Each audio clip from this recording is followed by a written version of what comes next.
Okay, so we will go for now. The next topic is, so you have studied till now, you have studied the divide and conquer, recursion, and some sorting algorithms. This part has over.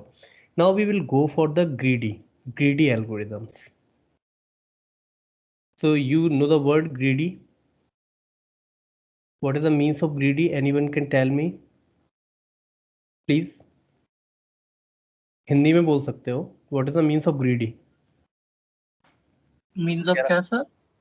Greedy. What is the means of greedy? लालची. लालची. Yeah, very good. Lalchi. Okay, so bird याद रखना, that is the greedy algorithm means lalchi algorithm. Okay, so what is the means of that? We will see in this in this lecture. Okay, so first I am telling you that is not the algorithm. It is the design technique. So you can say it is a design technique, sir. This is not a algorithm. Particular means it is a design technique. So you can say, sir, this is algorithm design technique. So this is not is only the greedy algorithm means you take some algorithm, you are means putting that algorithm, you are giving the answer. That is not in the greedy algorithms. Algo means with the use of greedy algorithm you can design a algorithm. Okay, so algorithm design technique is the greedy algorithm. इसमें होता क्या है sir? Okay, second मैं point अभी बता रहा हूँ, धीमे धीमे इनको एक्सप्लोर करेंगे. Use to use to solve use to solve some problem. अब ये तो होगा ही कोई एल्गोरिदम में, तो we will use to solve some sir आप प्रॉब्लम. स्क्रीन शेयर कर रहे हैं क्या? अरे यार, तब से मैं ऐसे ही बोल रहा हूँ क्या? मैंने स्क्रीन शेयर नहीं किया, सॉरी. मैं यहाँ लिखता जा रहा हूँ, बोल दिया करो पहले ही यार कि सर स्क्रीन तो शेयर करो. Okay, anyways, so we will study about the greedy algorithm. Greedy algorithm is a algorithm design technique. Okay, then we can say this is used to solve some problem. So you can ask, sir, which type of problem? Which type of problems we can solve with the help of the greedy algorithm? Okay, so first we will define how we will solve the problems. Okay, problems maybe some, पहले एक example ले लेता हूँ. Some optimization or optimal problem you will solve. So you can say some optimization problem you will solve with the help of the greedy. Okay, but if you don't want to means understand this thing, I will come to this part also. Okay, so some problem we will solve with the help of the greedy algorithm. Okay, so sir, what is the problem? So in the problem, अब किस तरीके से solve करेंगे इस problem को? That's why I am telling you, that's the thing I am telling you. Sir solution, here I am writing, पहले solution can be seen as a result of, अभी बताता हूँ इसका मतलब, a result of making some set of decisions.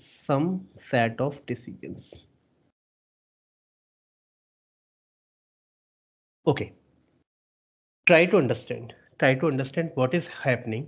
And decision, one thing more, decision will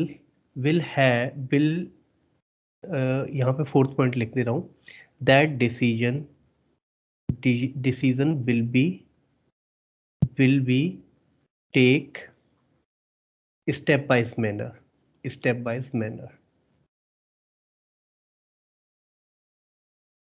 अभी इसको समझा रहा हूँ कि क्या है ये मतलब. होगा क्या? If you have some problem, so what will happen? You have a problem, means you have a problem, so you have some options to deal with this problem. Means option 1 is there, option 2 is there, and option 3, and so on. Some option is there, I am taking only 3 options. So to solve this problem you have some options.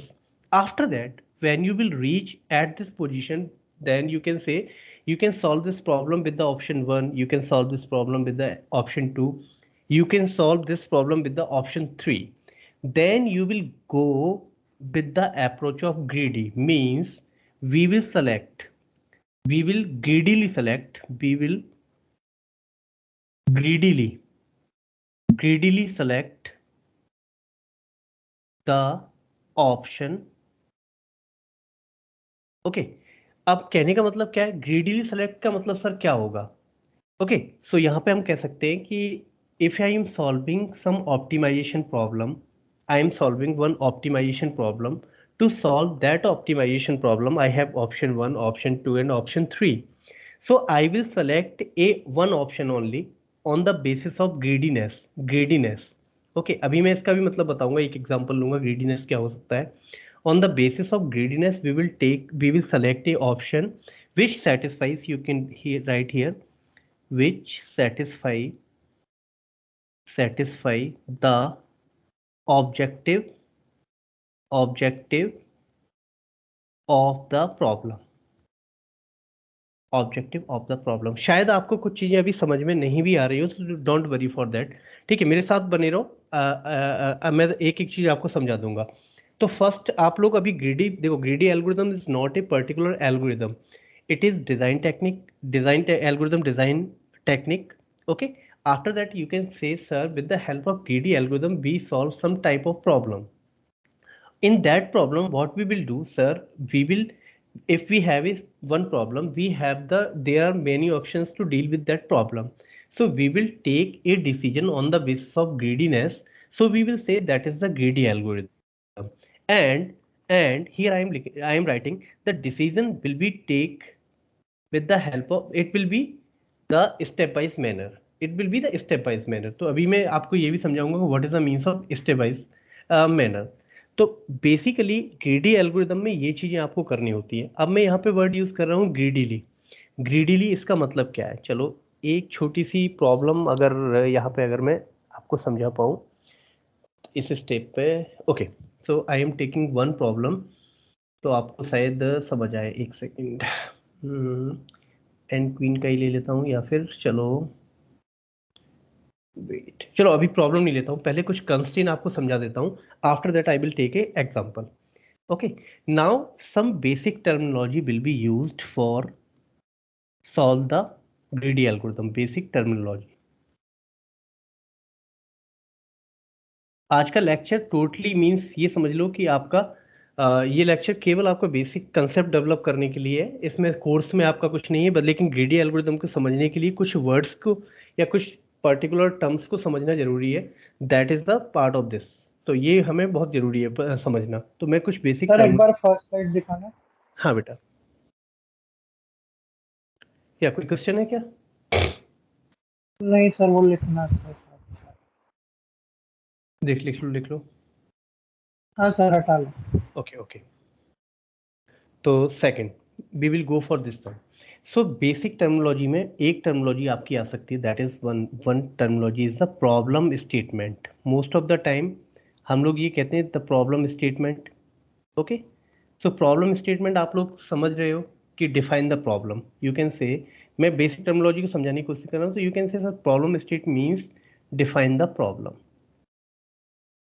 Greedy algorithm में होगा क्या, define करना ही problem को एक बड़ा task होगा. मैं आपको समझाऊंगा तब आपको दिखेगा डिफाइन द प्रॉब्लम, कि प्रॉब्लम एक्चुअली क्या है, उसको ही पूरा डिफाइन करना, उसको समझना, that is again a good thing. Okay, और देखो प्रॉब्लम में कैसे डिफाइन होता है. समटाइम्स आपको भी याद होगा कि हम लोग क्वेश्चन देते हैं, इस तरीके से क्वेश्चन देते हैं, गिवन ए एरे, गिवन ए एरे, आपका आगे क्वेश्चन कुछ भी हो, इसका मतलब क्या हो जाता है कि user providing some array. Okay, that is the N number. Okay, so problem statement में अगर इस तरीके का कुछ आता है, गिवन एरे और वगैरह वगैरह, then you can say sir the problem is given in this way. Okay, link list दे देगा, कुछ और बोल देगा, तो इस टाइप की प्रॉब्लम. तो प्रॉब्लम को डिफाइन करना, आगे प्रॉब्लम क्या होगी, I am not saying that part. This is the problem statement. Second part you can say sir the constraints.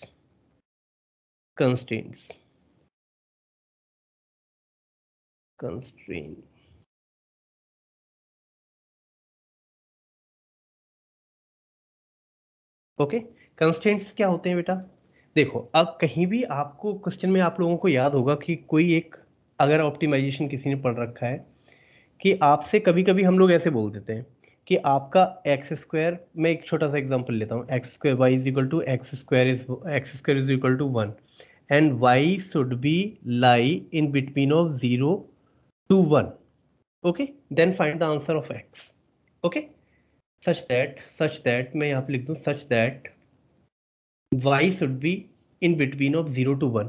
तो अगर मैं ये क्वेश्चन बोल रहा हूँ then you have to choose the x according to this constraint. Is it okay बेटा? You have to choose this by x according to this constraint. Is it okay? कि आपको कहीं कंस्ट्रेंट का मतलब आपको कोई बाउंड्री लाइन में बांध दिया है, मीन्स कि आपको जो आंसर देना है from here to here you will give the answer. That is the constraint of the question, means you have to give the answer in particular boundary.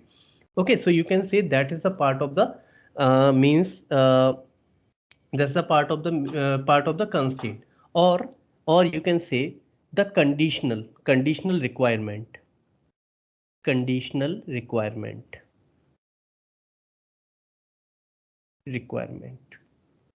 Okay, अभी तक समझ में आ रहा है बेटा? मेरे साथ हो आप लोग? ये मैं टर्म्स आप लोगों को बता रहा हूँ, यस और no, just tell me you are with me. Yes. Okay, if it is okay, so I am telling you constraint have the two types. One is implicit and second is explicit. So implicit and explicit. Okay, two types. Okay, here you can say, sir, these constraint, implicit constraint, these are the predefined these are the problem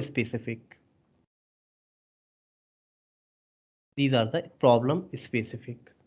And second, explicit constraints are the constraints which means limit our solutions. So you can say the explicit constraints limit the solutions. Okay, so you can say you are defining the boundary also, boundary sets. Okay, so now I am taking one example here, so you can understand. अगर मैं आपको एक problem ऐसे देता हूँ, कि y is equal to, normal एक example low, x square plus 1. Now I am saying x should be in between, इस तरीके से लिख देता हूँ, x is in between of 0 to 2. Okay, here I am not saying that is equal to, so there will be two values only. If I am saying you can take the integer only, then you will take only two value, means 0 and 1. Okay, 0 1 you will take. So this is problem specific thing. Okay, so you will say this is problem specific already given to you, so you can say, sir, this is implicit, but according to this implicitness, y should be your, if you will put the 0 here, then answer will be 1. If you will put the 1, then answer should be 2. So this is your boundary, so that will be your explicit or the limit the solution thing. Okay, but we will understand this thing another way also. So आप लोगों ने एक N queue problem सुनी है? कोई N queue problem किसी ने सुना है या क्वेश्चन किया है कभी इसका, एन क्यून प्रॉब्लम का? Yes, sir. है ना, किया है ना? गुड. Yes, sir. चलो इसकी कहानी बनाते हैं पहले. एन क्यून प्रॉब्लम का मतलब क्या होता है कि अगर मैं 4x4 आपकी एक चेस बोर्ड ले रहा हूँ, जो चेस बोर्ड में क्या है, 4x4 का एक चेस बोर्ड है. मजा आने वाला है, सोच सोच के बताना, ठीक है? इसमें मैं क्या बोल रहा हूँ कि मेरे पास 4 क्वीन, अगर मैं 4x4 का ले रहा हूँ तो मेरे पास जो क्वीन है वो 4 क्वीन है. ओके, अब 4 क्वीन को मुझे इस तरीके से रखना है इस चेस बोर्ड में कि आपका आप कह सकते हैं कि nearby in the row में अगली कोई भी क्वीन प्रेजेंट ना हो. अगर मैं यहाँ पे क्वीन को रखता हूँ, ठीक है, तो इस रो में कोई क्वीन प्रेजेंट ना हो, कॉलम में कोई प्रेजेंट ना हो, और आपके डायगोनल पे कोई प्रेजेंट ना हो. तो वो पोजीशंस कहाँ कहाँ हो सकती हैं, मुझे कोई बताएगा? अच्छा, मैं पहले पुट करता हूँ ये वाला, यहाँ पे क्वीन को रख दिया, और this is my 0, this is 1 2 3, this is 0 1 2 3. तो आप लोग मुझे पोजीशंस बताओ कि कहाँ कहाँ. तो इस पोजीशन को या फिर 1 से ही कर दे. जस्ट वेट एक सेकेंड. This is 1 2 3 4 1 2 3 4. चलो 1 2 3 4 बताने आसान रहेगा. Okay, now I am saying first position of the queen is 3. मैं रो वाइज मतलब इस तरीके कॉलम वाइज बोल रहा हूँ। Then you just tell me what should be the second position of the queen and third position, कहाँ कहाँ पे मतलब क्वीन आ सकती है?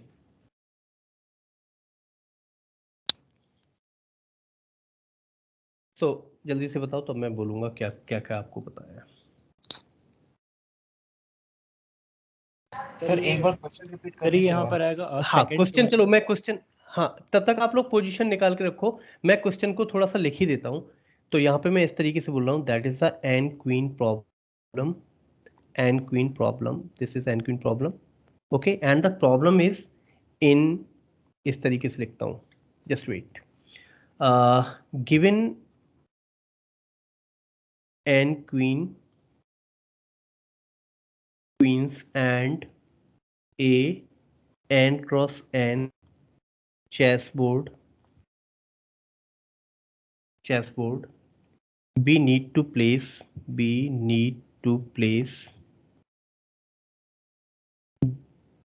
these n queens on the chessboard, okay, in such a way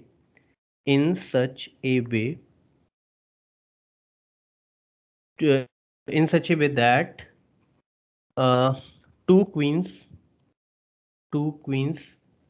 will not be in same column and row, okay, and same diagonal also, and yeah comma, and same diagonal also,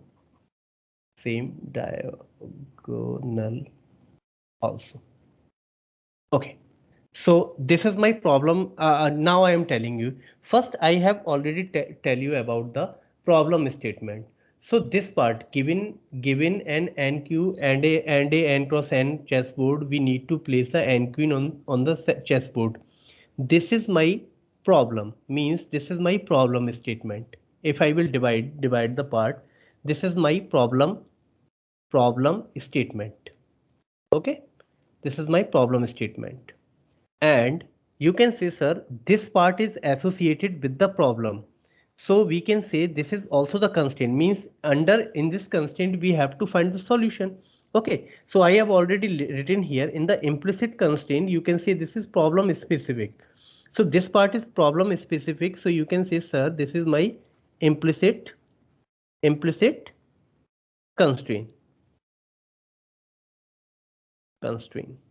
okay, constraint. Is it okay? Two parts is okay. Now we have to find out the third part, that is the explicit. So that is the solution I am asking to you. Means you have 4 by 4 cross 4 chessboard, and you have that n queen, 4 queens. So number of n is 4 here, and the number of queen is 4 here. So you just tell me what should be the solution of this. So first Sir, queen I am sitting. Yes sir, एक होगा 2-1 पे, एक होगा 2-1, इस तरीके से बोल रहे हो, 2 Yes, and sir. 1 है ना? तो Yes, इसको sir. मैं अभी कॉलम वाइज बोल रहा हूँ, अगर इसको मैं 3 बोलता हूँ तो इसको मैं बोल सकता हूँ 1, मैं कॉलम वाइज बोल रहा हूँ केवल, है ना? Is 1 it and okay? 2. तो मैं रख भी देता हूँ यहाँ पे, यहाँ रख दिया। फिर होगा 2 and 4 पे। 2 and 4, 2 और 3 और 4, सर वही 2 and मतलब 4 आप कॉलम वाइज बोल रहे थे तो उसके अकॉर्डिंग बोला था, वरना फिर 4 and 2। नहीं, 4 and 2 पे तो यहाँ आ सर जाएगा वो ना बेटा। नो सर, 4 and 2 पे वो लाइक कॉलम वाइज अच्छा अच्छा अच्छा, आंसर ही बता रहे हो आप। Okay, so this Yes, is sir. Your 4, okay okay okay, so you are saying sir like 4th 1 row and each, 2 column. okay, Yes, and sir, last last one. will be here. So Yes, is sir. this satisfied? So other student please tell me the positions of queen Yes, is sir, okay? correct है sir. Correct है, क्योंकि देखो जो हमें बोला गया था, आपका देखो इधर भी नहीं है, ठीक है, इधर भी कोई नहीं है, इसके डायगोनल में भी कोई नहीं दिख रहा है, ठीक है, इसका देखो रो में भी कोई नहीं है, डायगोनल में भी कोई नहीं है, और रो में भी कोई नहीं है, इसको देखोगे इधर भी नहीं, इधर भी नहीं, डायगोनल में भी कोई नहीं, सेम इसके लिए। तो ऑल द प्रॉपर्टी और you can say all the constraint, implicit constraint are satisfied. So now it is clear what is the means of implicit constraint. Please reply. Yes, जल्दी से sir. बोलो। Very good. अच्छा, अब देखो यहाँ पे समझने की कोशिश करना, मैंने आपको कहा कि 4x4 की मैट्रिक्स लेनी है, तो आपके आंसर कहाँ से कहाँ तक जनरेट हुए? आपका आंसर 3, 1, 4 और 2 जनरेट हुआ।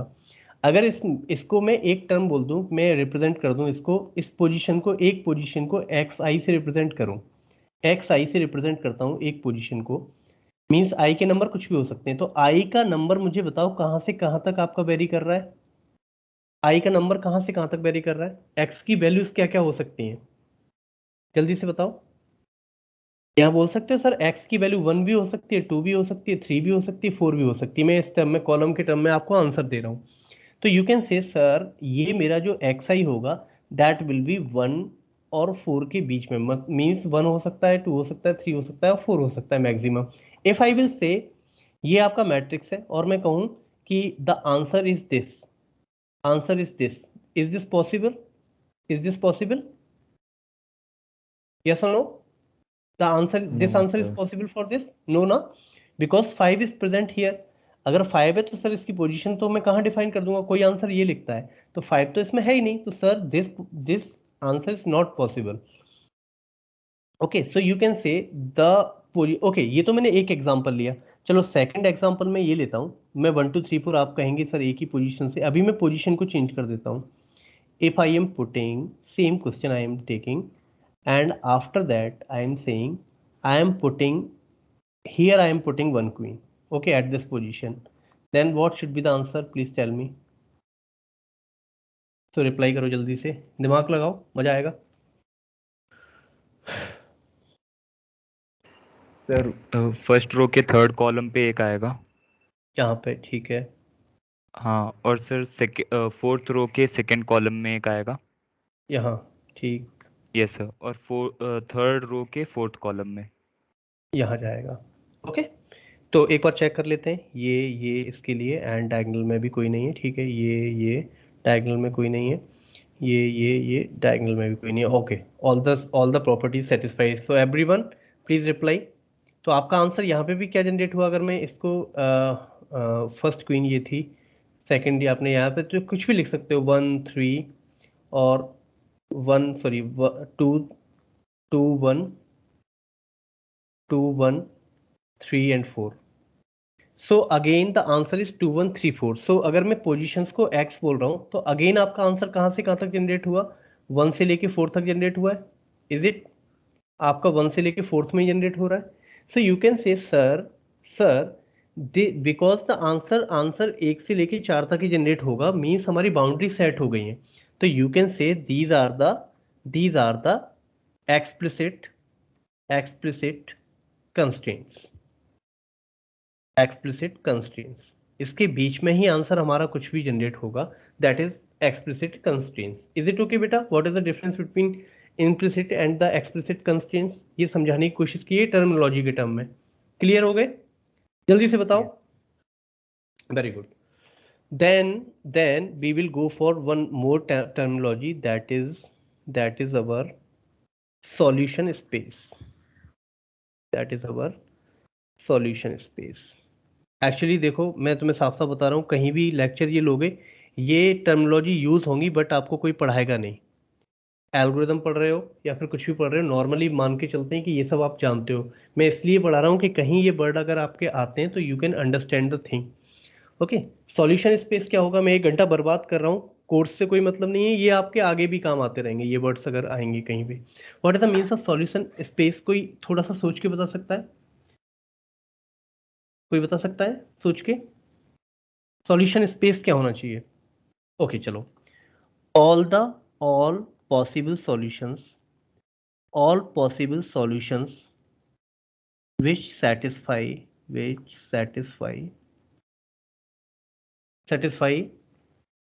only explicit और only वर्ड हटा देता हूं, explicit constraints।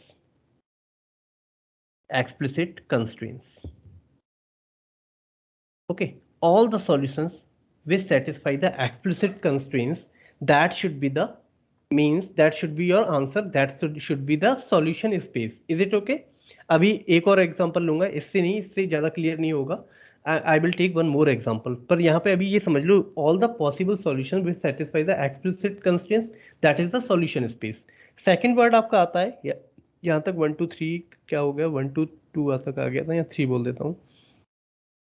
Fourth is feasible space, feasible solution, sorry, feasible solution. feasible solutions क्या होंगे? feasible solutions कोई बता सकता है कॉमन सेंस से? यहाँ पे solutions बोल सकते हो, और you can say all solutions which satisfy the implicit constraint that will be our feasible solutions. और तुम क्या बोल सकते हो कि सर अगर मेरे पास सॉल्यूशन स्पेस निकल के ये मेरा सॉल्यूशन स्पेस है, अगर ये टोटल सॉल्यूशन स्पेस है, ओके, तो फिजिबल सॉल्यूशंस जो होंगी ये यहाँ पे ये मान के चल सकते हो कि ये आपके ऑल पॉसिबल सॉल्यूशंस हैं, इसके बीच में ऑल पॉसिबल सॉल्यूशंस आपके रखे हुए हैं. फिजिबल सॉल्यूशंस जो कंस्ट्रेंट को, इम्प्लिसिट कंस्ट्रेंट को आपके सॉल्व करेगा, वो आपके पर्टिकुलर एक छोटा सा पार्ट होंगे, ये पार्ट होंगे, that will be our feasible solution. Spelling गलत हो अगर तो उस पर डोंट वरी, मीन सही कर लेना, फिजिबल सॉल्यूशंस चेक कर लेना एक बार. तो this part will be our feasible solution. So you can say all solutions में ही आपका फिजिबल सॉल्यूशंस होगा. Is it okay? यस और नो? यस. ये क्लियर है? तो ये वर्ड्स क्लियर अभी तक हो रहा है बेटा? वर्ड्स क्लियर हो रहा है? Yes sir. ओके, चलो. तो अभी थोड़ी सी टर्मिनोलॉजी और बोलता हूँ आपको. देखो, टर्मिनोलॉजी में अभी पढ़ा रहा हूँ तो टर्मिनोलॉजी में और बोलता हूँ कि प्रॉब्लम्स जो होंगी, प्रॉब्लम्स आपकी मोस्टली एल्गोरिदम्स में भी अगर टर्म करें तो दो टाइप की होती हैं. फर्स्ट इज डिसीजन टाइप की, decision problem, you can say decision problem.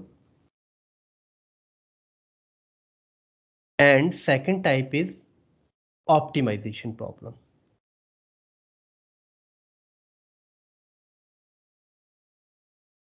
Optimization problem. अच्छा, डिसीजन प्रॉब्लम क्या है? डिसीजन प्रॉब्लम क्या हो सकती है बताओ. अभी आपने देखो डिसीजन यहाँ पे लिया, अभी ये प्रॉब्लम थी एन क्वीन प्रॉब्लम.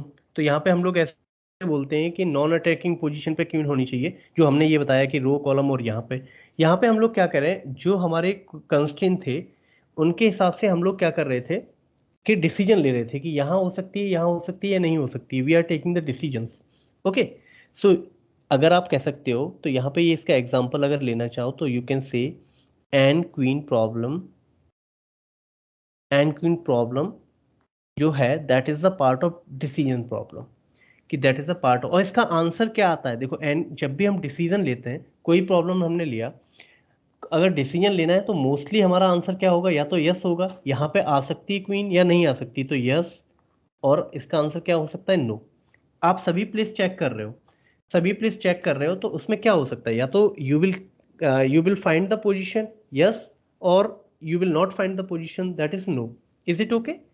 तो यहाँ पे हमें क्या क्या गिवन होता है डिसीजन प्रॉब्लम में? मोस्टली 4 पार्ट गिवन होते हैं. That is the problem statement आपको गिवन था. ओके, सेकंड पार्ट कंस्ट्रेंट्स आपके गिवन है. दोनों कंस्ट्रेंट्स को मैं यहीं रख देता हूँ कि आप क्या फाइंड आउट करते हो, कंस्ट्रेंट्स देखते हो कि कंस्ट्रेंट्स क्या है. थर्ड आप देखते हो कि सॉल्यूशन स्पेस क्या होगा, अभी मैंने बताया सॉल्यूशन स्पेस क्या होगा. फोर्थ आप देखते हो कि what is the feasible solutions. तो in the problem of decision problem you will find these 4 things. Okay, ever you will find, if you will find the problem statement, after that you will find the implicit or explicit. There are 2 types of thing, implicit and explicit constraints. Then you will find the solution space, and then you will find the feasible solution. So is it okay? In the decision type of problem, second problem is the optimization problem. So first, here you will find here optimal solutions. Okay, अभी मैं optimal solutions पे मतलब पे भी आऊंगा. First ये समझते हैं what is the optimization problem. Optimization means ever you will go for the maximum or you will go for the minimum. Means you are making the maximization or you are doing the minimization. So you can say commonly we use the word optimization instead of taking the word maximization or minimization. So minimization and maximization is a part of the optimization problem. या तो आप किसी चीज को, अगर मुझे देखो मैं क्या करता हूँ, एक प्रॉफिट लेता हूँ कि कुछ कंस्टेंट, कुछ आपके पैरामीटर लेता हूँ कि इन पैरामीटर की बेसिस पे मेरा प्रॉफिट बढ़ना चाहिए, मतलब मींस मैक्सिमाइज होना चाहिए, और उन पैरामीटर्स को आप लोग फाइंड आउट करो कि मेरा प्रॉफिट मैक्सिमम कब होगा। ठीक है, तो इस तरीके की हम लोग प्रॉब्लम को क्या कहते हैं, मैक्सिमाइजेशन की प्रॉब्लम।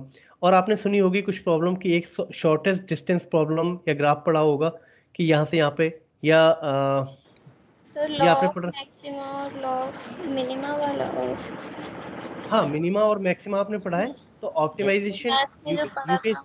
या मैथमेटिक्स के अलजेब्रा में वहाँ पढ़ा है, तो वहाँ पे एक टेक्निक पढ़ते हो, ठीक है, कि D Y by D X निकाल लेते हो, ये डी एक्स स्क्वायर निकाल लेते हो, उसके बाद Yes. इक्वल, इसको जीरो के इक्वल रख लेते हो, जो भी है आंसर करते हो, उसके साथ ये नेगेटिव होता है तो मैक्सिमा, पॉजिटिव होता है तो मिनिमा, ये आपका फंडा होता है। तो that is the optimization problem same. तो we are doing the same thing, okay. लेकिन यहाँ पे क्या है, एल्गोरिदम में ये आपका एक तरीका हो गया, mathematically if you have the equations then you can find the solutions by this. So this is a linear method, but आपके पास अगर नॉन लीनियर प्रॉब्लम आती है then how can you solve, so you can use the graph and other things. So maximize the thing and minimize the thing is the optimization problem.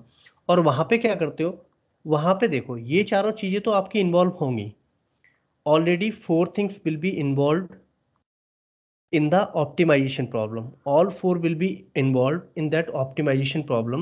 इसके अलावा आपका क्या होता है, इसके अलावा आपका एक objective means you will find the optimum solution, और आपके पास क्या होता है, एक objective function,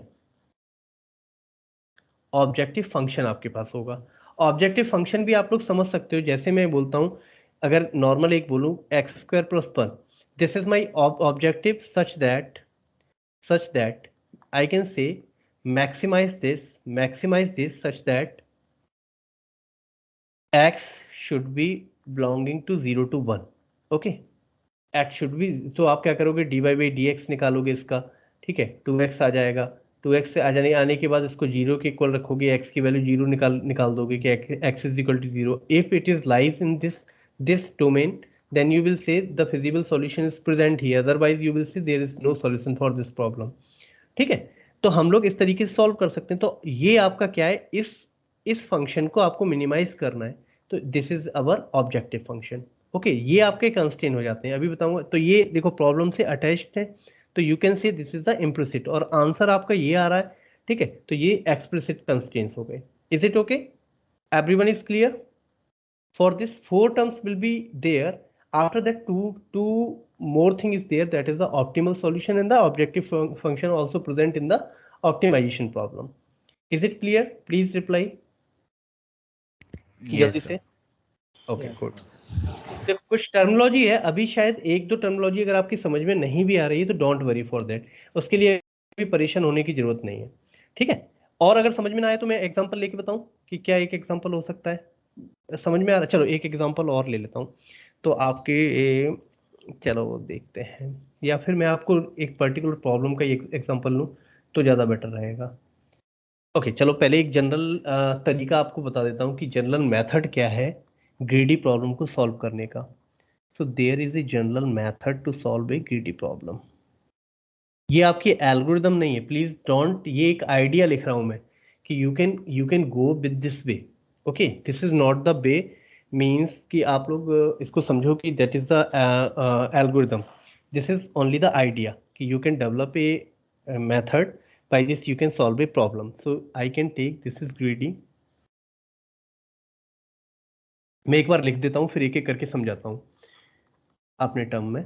Okay, this is your an, so solution in the starting, that is empty, okay, then we will go for from 1 to n, then you have to select something, after that you will find some feasible solutions।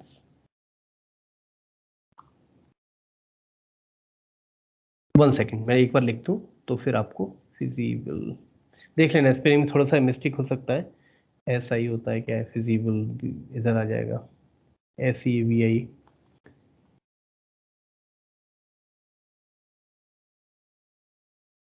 Feasible solutions.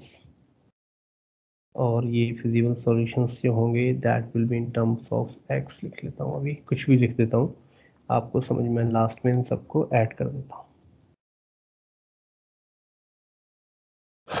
और return में भी आपका क्या करूँगा, मैं return में भी solutions को रिटर्न कर देता हूँ। ओके, अब मैं केवल आपको समझा रहा हूँ, this is not the algorithm. आपको दिया क्या होगा, मान लो एक एरे दी हुआ है और उसमें n एलिमेंट आपको गिवन है कि this is the size of element that is n।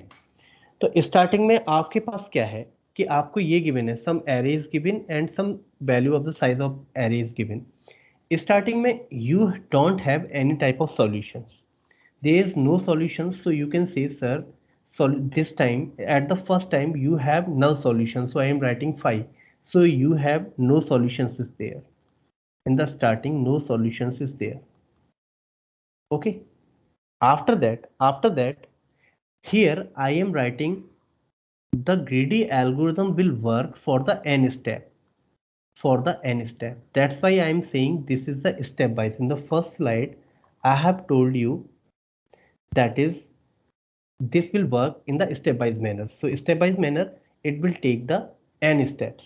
Okay, when it will take the n step, what you have to do at the time of you have to select a option, you have to select one option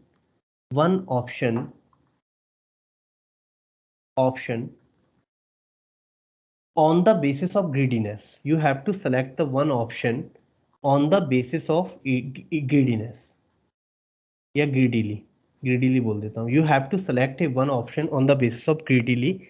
Then if you have selected option from the greedily, then you will find the feasible solution. Okay, you will find the feasible solutions. Then you will get the feasible solution. So I am writing the, you will find the feasible solutions. Then after, what you will you do, यहाँ पे आपने feasible solution मिल गया. After that you will what add means, after that you will add that solution at the given problem, or you will check is this right answer or wrong answer. Okay, so is it right answer or wrong answer, so you will check again after adding that answer or solution in the given thing. Okay, so don't worry of this thing if you are not getting this. मैं एक example और दूंगा तो आपकी समझ आ जाएगा. तो आपके स्टेप क्या थे वो समझा रहा हूँ. GD में स्टेप क्या है, at the starting you don't have any solutions, after that you are taking the n steps, after taking n steps you have the more options, then you will select greedily, you will select a one option, and after that you will find the feasible solution, and lastly you will add that feasible solution to get the actual solution. Is it right or wrong? That's why we will check the solution by adding the solution in the problem again. Okay, so if this part is clear, then we will go for the next thing.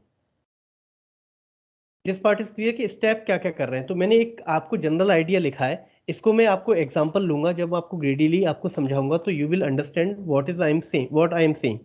Is it okay? यहाँ तक कुछ समझ आया? अगर पूरा नहीं भी समझ आया तो that is okay.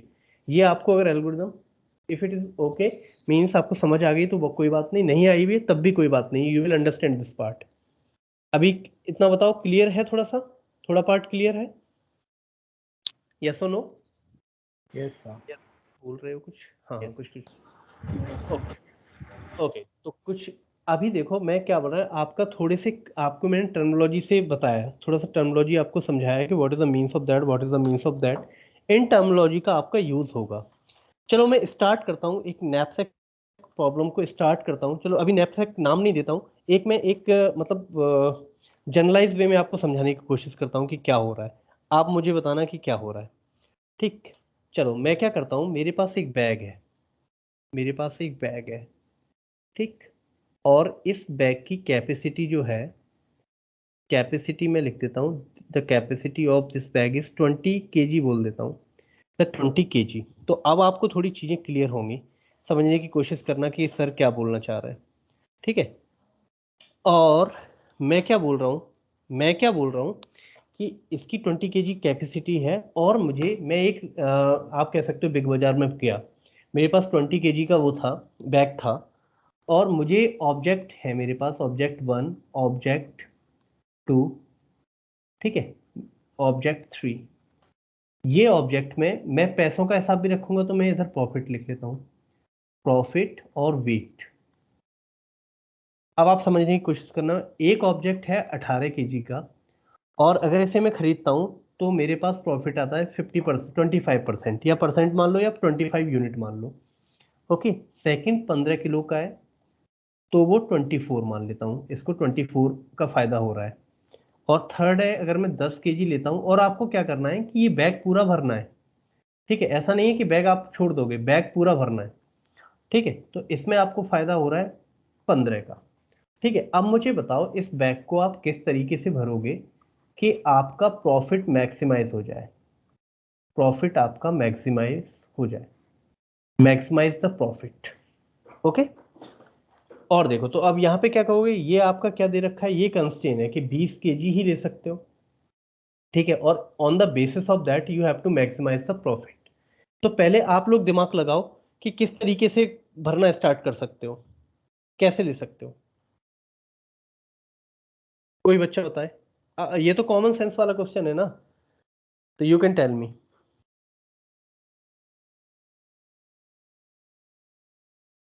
Sorry, sir, can you repeat? Just I am asking to you, means you have to put 20 kg in this bag. Okay, in this bag you have to put the 20 kg capacity, and the capacity of the first object is 18, second object is 15, third object is 10. And Sir, if we you will are pick taking 18. बेटा क्या कह रहे हो? Sir, we will pick 18. You will pick 18. Okay, you are first, you will pick 18. Okay, then 2 kg is remaining, because remaining amount is 2 kg. So what you will do for 2 kg? Okay, sir. Sir, wait. You mean we can split it? Yeah, you can split it. Okay. Means you Then can actually take I'm not gonna 2 pick kg. 18. Then I'm gonna actually do the average thing, and we will pick the maximum of those average. Like if we divide. Doing the average is quite difficult at this stage when you are thinking about. The first thing I can understand, because I have to make the profit. Okay, first I just want to make the maximize the profit. Okay, first I am telling you, then you will understand this thing better. Okay, so first answer is right, means if you just want to, profit should be highest, or you just want to maximize the profit, then what you can do, you can choose, sir, because the profit is highest here, so I will choose this part 18. Okay, so what I will do, sir, what I will do, I will take directly 18. Okay, so 18 I am choosing first. Okay, so the profit is 25. Is it okay? Profit is 25, sir. Then, sir, because the profit is 24 here, second time I will go for this one. Because the profit is higher here, I have chosen this part totally. Means I have taken all the part of 18. Means you can say all the part of 18, means you can multiply this one, means 1 multiply 18, all the part means 1, 0 part means nothing. Okay. After that, only the 2 kg is remaining, so 2 kg I will take from here. So taking the 2 kg from the 15, what will happen, 2 kg I am taking from the 15, so I can do this thing, I am 2 kg from the 15. Is it okay? Is it okay बेटा? Excuse जल्दी me, से sir. बताओ, Sir, is अगर it हम okay? excuse me, sir.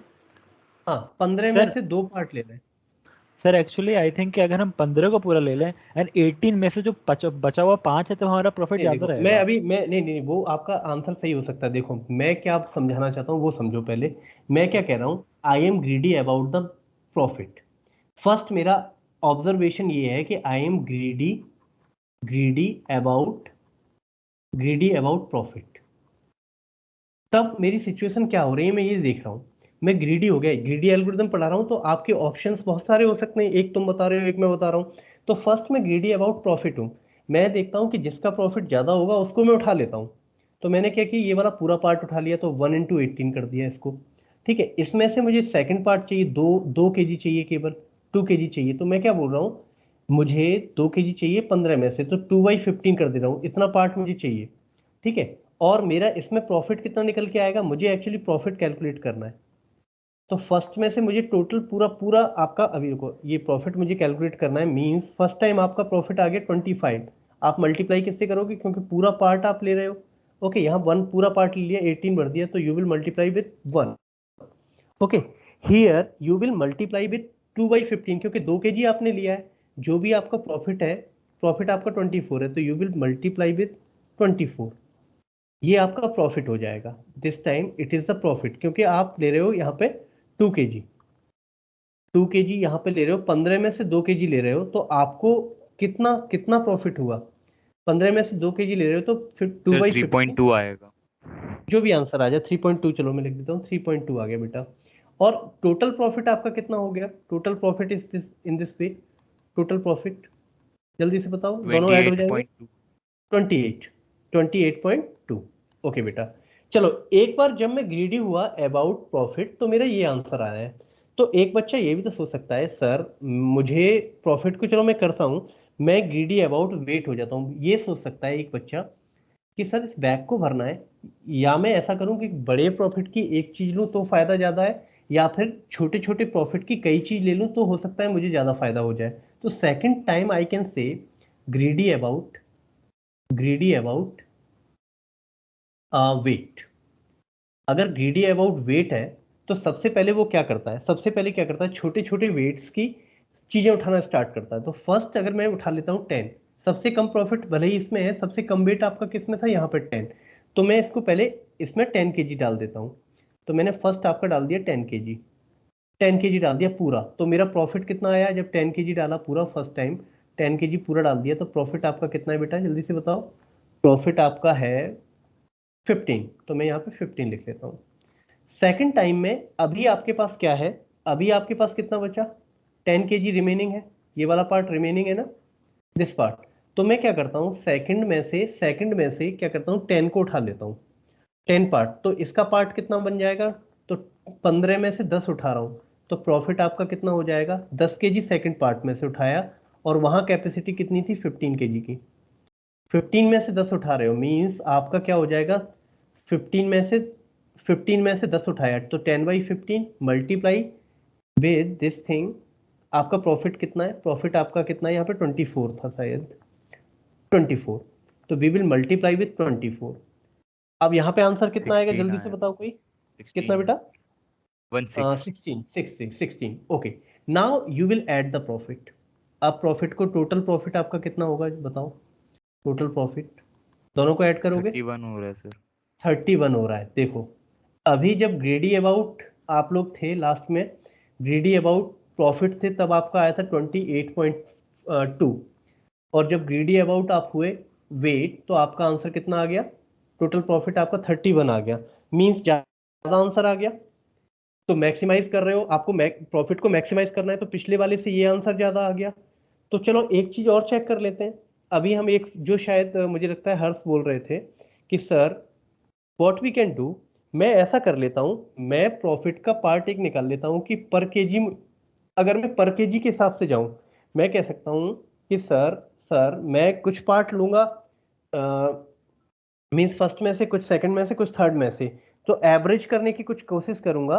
तो अगर मैं uniform कर लूं सभी चीज को, सभी वेट्स को यूनिफॉर्म कर लूं, मैं क्या निकाल लेता हूं, सर मुझे डब्ल्यू दिया हुआ है, प्रॉफिट दिया हुआ, वेट और प्रॉफिट दिया है। पहले का कितना था सर, 18 था, सेकंड का 25 था, यहाँ पे आपका कितना 15 और 24 था। Sir here that is 10 and 15। अगर सर इन तीनों की जगह अगर मैं फाइंड आउट कर लूं weight by profit, I just want to find out the weight by profit, so sir what should be the value of weight by profit, sir here it will be 18/25, sir here will be 15/24, here will be 10/15, so value कितना आ जाएगा weight by profit का, sir first का आ जाएगा 1.38 I think, and second का 1.6, and third is 1.5। Is it okay बेटा, ये ठीक है, हेलो। Yes sir. तो मैं क्या करता हूँ, थर्ड टाइम पे वेट बाई प्रॉफिट को मानता हूँ, ग्रीडीनेस को वेट बाई प्रॉफिट के हिसाब से। तो ग्रीडी अबाउट थर्ड में ले रहा हूँ, greedy about weight by profit. Okay, तो सबसे ज़्यादा किसका है? सेकंड का मेरा सबसे ज़्यादा है बेटा। तो सेकंड को मैं पूरा उठा लेता हूँ, तो इसका वेट कितना था? 15 वेट था। तो आपका क्या हो जाएगा यहाँ पे? तो आप पूरा ले रहे हो तो मीन्स आपका प्रॉफिट कितना आ जाएगा सर? प्रॉफिट आ जाएगा, मैं पूरा ले रहा हूँ सेकंड को, और सेकंड का प्रॉफिट कितना है? 24। तो सेकंड को जब मैंने लिया है पूरा, ये objective 1, object 1, object 2, object 3। Objective नहीं है, दिस इज ऑब्जेक्ट, मतलब पहली चीज, दूसरी चीज और थर्ड चीज। तो ऑब्जेक्ट 2 को मैंने पूरा ले लिया। अब मेरे पास ऑप्शन क्या है सर? ये तो मैंने ले लिया पूरा, अभी भी मेरे पास 5 kg रिमेनिंग है, कोई 20 kg का था मेरा बैग। तो मैं सेकंड टाइम किस पे चला जाऊं सर? थर्ड वाले पे चला जाऊं। थर्ड में से कितना ले सकता हूं? केवल 5 kg ले सकता हूं सर। 10 में से 5 ले सकता हूं, तो मेरा कितना प्रॉफिट होगा सर? 5/10, 10 में से 5 लेना है, और इसका आपका टोटल ये कितना है? 15। प्रॉफिट आपका 15। तो प्रॉफिट सेकंड को सेलेक्ट किया था, प्रॉफिट इतना। जब थर्ड को सेलेक्ट कर रहे हो तो बैग आपका भर गया। थर्ड से तो फर्स्ट से तो आप कुछ ले नहीं सकते, क्योंकि बैग आपका पूरा फिल हो चुका है अभी। ठीक है, पूरा फिल हो चुका, तो इसको 0 ही लेना पड़ेगा, तो कोई मतलब नहीं। तो यहाँ पे आंसर कितना आ जाएगा? जल्दी से बताओ बेटा। 7.5। 7.5। अब इसको ऐड करो, टोटल प्रॉफिट कितना आ गया? टोटल प्रॉफिट कितना आ गया बेटा? 31.5 हो रहा है। 31.5. This is the total profit. So you can say, sir, when I'm greedy about the profit, then you can say 28.2 only. When I am greedy about the weight, then the answer will be the 31. When I am greedy about the weight by profit, then the answer is 31.5. So this is the best approach. This is the best approach to maximize the thing. सो मैं क्या कह रहा हूँ कि greediness, you have to find out the greediness. Means अगर ये select कर रहे हो, then you are getting the maximize the thing, और आप लोग उसके आंसर को जनरेट कर पा रहे हो। तो this is the part. Means आप इस तरीके से, ये आपकी एक ग्रीडीनेस का एग्जाम्पल हो सकता है कि you have the more option, now you are selecting one. So this is the, you are selecting one option from here. Okay बेटा, तो ग्रीडीनेस का थोड़ा सा आइडिया हुआ कि हम लोग किस तरीके से ग्रीडी हो सकते हैं। Is it okay? एक छोटा सा एग्जांपल लेके कोशिश किया मैंने समझाने की। कुछ क्लियर हुआ दिमाग में? Yes, sir. कुछ पार्ट आया बेटा? Yes. इसी प्रॉब्लम को, एक्चुअली इसी प्रॉब्लम को आप लोग पढ़ेंगे।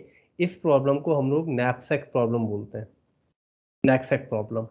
और यहाँ पे एक्चुअली आपके पास क्या चॉइस थी कि सर बैग को जब मैं भर रहा हूँ उस टाइम से कुछ पार्ट भी ले सकता हूँ, तो इसको हम लोग बोल देते हैं दैट इज अ फ्रैक्शनल, कि मैं फ्रैक्शन में भी भर सकता हूँ कि 10 किलो वहाँ से ले लिया और 5 किलो बचा हुआ है, तो 5 kg में कहीं और से ले सकता हूँ। नैपसैक का मतलब थैला समझ सकते हो कि this is knapsack, means some type of means bag, sack, ऐसे सीख के होता है। हाँ, knapsack. Okay, and second type of knapsack is 0-1। 0-1 knapsack क्या होता है, ये मैं पढ़ाऊंगा आप लोगों को। 0-1 knapsack problem means either you will take और you will not take. Okay, अगर मैं कहता कि 0-1 नैपसैक प्रॉब्लम को सॉल्व करना है, तो आप क्या करते? जो आपके ऑब्जेक्टिव है, या तो इसको पूरा लेते या फिर आपको नहीं लेना था। मीन्स इस प्रॉब्लम में आप उस 20 kg वेट को पूरा भर ही नहीं सकते थे। आप मैक्सिमम कितना भर सकते थे? इसको पूरा ले लेते 18 भर सकते थे। Is it okay? तो 0-1 प्रॉब्लम मीन्स या तो उसको पूरा लो या फिर पूरा मत लो।